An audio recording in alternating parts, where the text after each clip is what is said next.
Will it work? That is the question every single client wants answered before they commission Spellwork.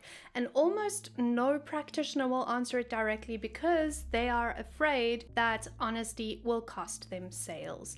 I am going to answer it directly. My name is Zela Feraco. I hold a PhD in Medical Microbiology. I run the Nightshade Sanctum Mystery School, and I have been casting commissioned spells for clients around the world for years and years. And in this video, I'm going to give you the most honest account of what Spellwork actually does and does not do that you will find anywhere on this platform. Stay until the end because I'm going to tell you the one thing clients do during the working window that most undermines their own spell, and it is not what most people expect. If you are finding this useful and you are new here, subscribe and hit the notification bell. I make content about spellcraft as it actually works, not the sanitized version that you get from practitioners who are more concerned with not losing sales than with telling you the truth. Let's start off with what magic actually is. Spellwork is not a vending machine. You do not insert payment, press a button, and then receive a predetermined outcome. That is not what magic is, and that is not what Spellwork does. Magic works with probability, so it shifts the energetic conditions around a situation. It removes obstacles, it amplifies what is already present. It creates alignments and frictions, it moves energy in a specific direction. Think of it less as a cause and effect mechanism and more as a grand architect of conditions. A love spell does not override the free will of another person. It creates an energetic environment in which the movement you are calling for becomes more likely. A protection working does not literally make you impervious to harm. It creates conditions in which harm is less likely to reach you. A prosperity spell does not necessarily put money directly in your account, but it can absolutely clear energetic obstructions that are blocking the flow of what is already trying to reach you. And it can amplify your capacity to receive, which may or may not translate into money into your account, depending on whether you capitalize on the opportunities that the spell brings you. This is not a limitation of Spellwork. This is the actual mechanics of the work, and a practitioner who understands this can do extraordinary things within this framework. A practitioner who pretends the framework does not exist is lying to you and is actually undermining your ability to get the most out of your commissioned spell work, because pretending that you have no part to play means it is more likely that you will miss the opportunities and the synchronicities that the spell work creates in your favor. We're going to talk now about why serious practitioners do not guarantee outcomes. You will encounter practitioners who guarantee results. They will say things like, your ex will return within 30 days or your money back, or guaranteed separation within 2 weeks. I want you to understand what these guarantees actually mean. It means one of two things. Either the practitioner does not understand the actual mechanics of magic well enough to know why guarantees are incoherent, or they understand perfectly and they are using the language of certainty to close a sale with someone who is in emotional distress and is therefore susceptible to it. Both of these should disqualify them from being your practitioner. Magic does not operate according to your calendar. It operates in what I call spiritual time, which does not map neatly onto weeks, months, or the deadline you've built in your head, maybe around a birthday or an anniversary. The working is a living thing. It moves the energetic field of the situation it is addressing. Sometimes that movement is rapid, and sometimes it takes months, and sometimes the outcome arrives in a form that you absolutely did not anticipate.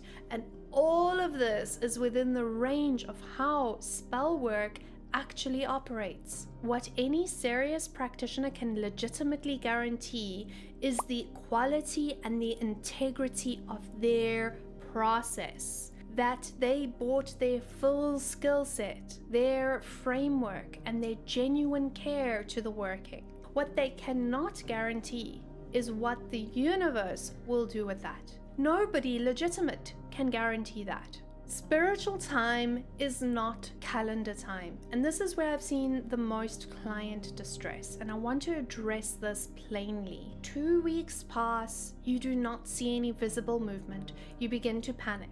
You want to email your practitioner. You want to check whether the spell is working. You want evidence.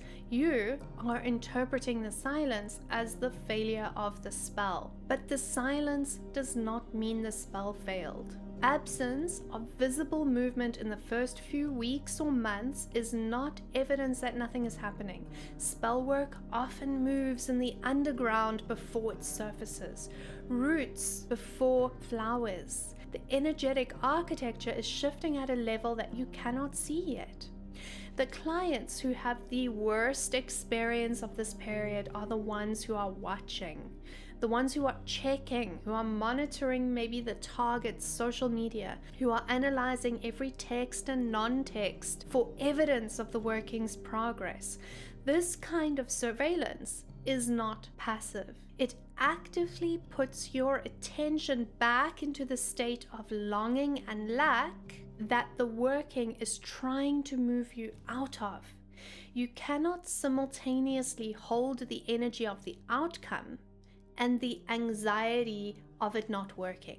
It undermines your sovereignty, and it also undermines the spell work itself. So we're going to talk now about what the working window requires of you. There are a few things that the working needs from you during the casting period, and most clients are not told what they are. The first is, do not contact the target. If you have commissioned a love working or a reconciliation working or a third party removal or something like that, reaching out to the target during the working window disrupts the energetic field that the spell is building. You are functionally kicking over the architecture that is being constructed. Next, do not talk about the working broadly. Spell work holds its power in silence. This is a principle that runs across traditions. The more you broadcast that you have commissioned a working, the more you dilute the container. Share with those you trust, but there is no need to take a loudspeaker to this. Do not obsess, monitor. Social media surveillance of the target, daily checking for any evidence of movement, cycling obsessively through worst case scenarios.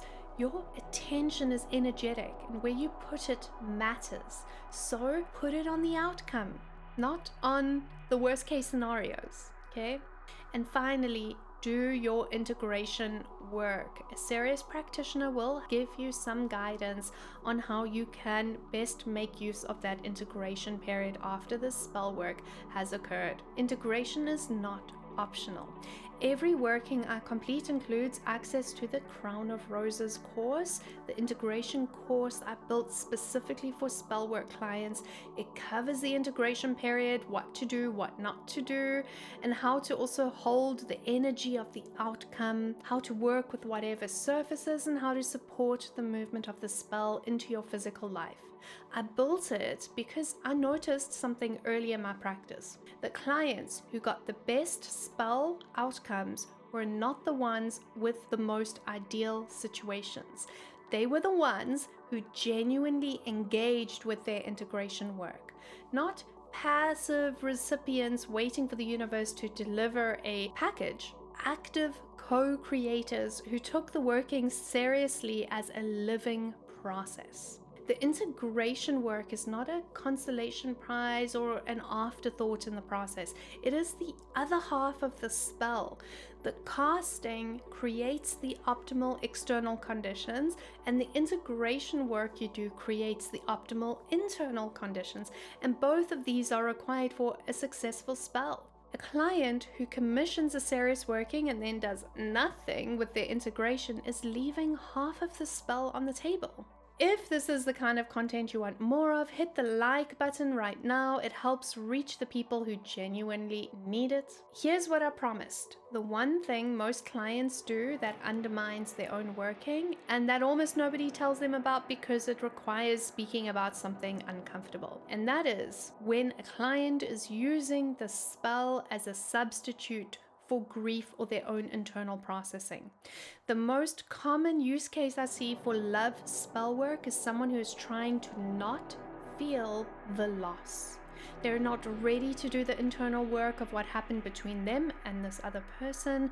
They just want the pain to stop. And they want to stop it by getting the person back because that feels like the fastest route to stopping the pain. The spell becomes a way of not having to feel what actually needs to be felt. Spell work requires you to hold the energy of the successful outcome.